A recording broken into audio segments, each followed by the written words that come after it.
Given that I was an atheist and a high school English teacher, I never expected to find myself teaching French at a Catholic elementary school. But at the age of 30, I never expected to find myself in a midlife crisis going back to my parents' farm in Ontario, and there I was rotting away on the couch watching bad television and getting increasingly broke. And, you know, that kind of stuff wears off on your parents by the time you hit your 30s.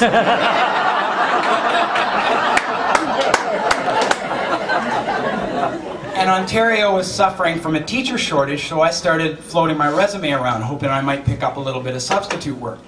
I never expected to hear from a Catholic elementary school. I certainly hadn't applied to any, and I wasn't all that jazzed about the possibility of teaching French in the particular region of Eastern Ontario where I grew up.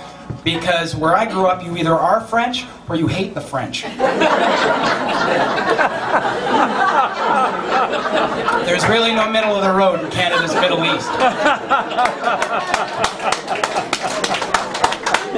Now, I'm not going to say the name of the town that the school was in, and there's lots of interesting, surreal, kind of creepy details about this particular town. But one that I got a kick out of was that basically the entire town was employed by the DuPont chemical plant, which was located just upstream. So after I got the job, I got to hear lots of stories about the good eating you got from the two-headed and three-eyeballed fish that the kids routinely caught out of the river, which subsequently explained quite a bit. Now, the school called me for an interview. I guess, I don't know where they got my name, but they called me to come in.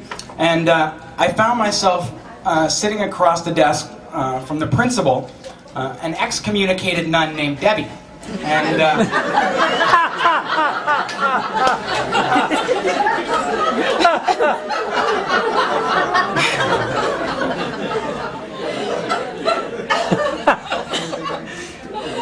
Debbie was a small and quietly powerful woman in the way only an ex-nun can be.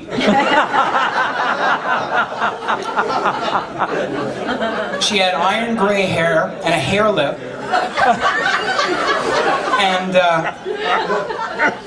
And she wore exclusively charcoal gray outfits. And sitting across the desk from her, all I could think of was, this looks like a nun in disguise, you know, trying to blend into the regular population.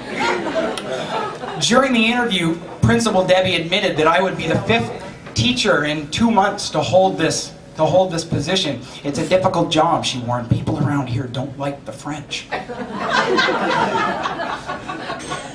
When I made a discreet inquiry concerning my religious credentials, or possible lack thereof, Principal Debbie responded thusly: I don't feel the need to see those credentials. You don't feel the need to discuss them with the other staff members.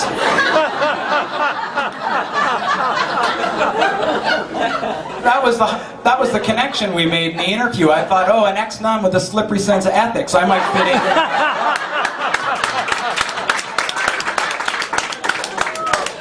So I took the job, and I quickly discovered that my real job was, ostensibly I was supposed to be teaching French, but what I was really doing was making sure all the other teachers in the school got their 40-minute break every day.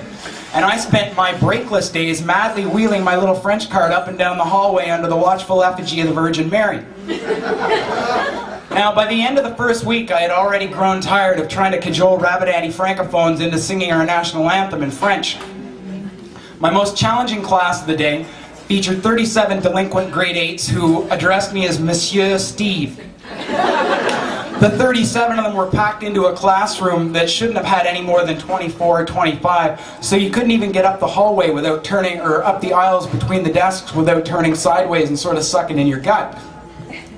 One student in particular, this kid with a sort of a bullet-shaped head and the unfortunate name of Hilly Sample, particularly... You know, there's always a kid that's got your number, and it was Hilly Sample in this class. This kid had my number, and apparently he'd been the bane of the previous 4 French teachers. So there it was. And By the end of the second week, I'd already started shopping my resume around in Montreal looking for a way out. By the third week, I'd got a call for an interview, and by then I knew my days at St. Joe's were numbered, which was fine because the end couldn't come soon enough to suit my purposes. Now, as luck would have it, my last day at St. Joe's also happened to fall on the last day of class before Christmas vacation, which is a day notorious amongst teachers the world over for the wildness of the student population. Now, for my last and worst class of the day, the delinquent grade 8s, I decided I would employ a classic teacher tactical diversion. I would show the movie.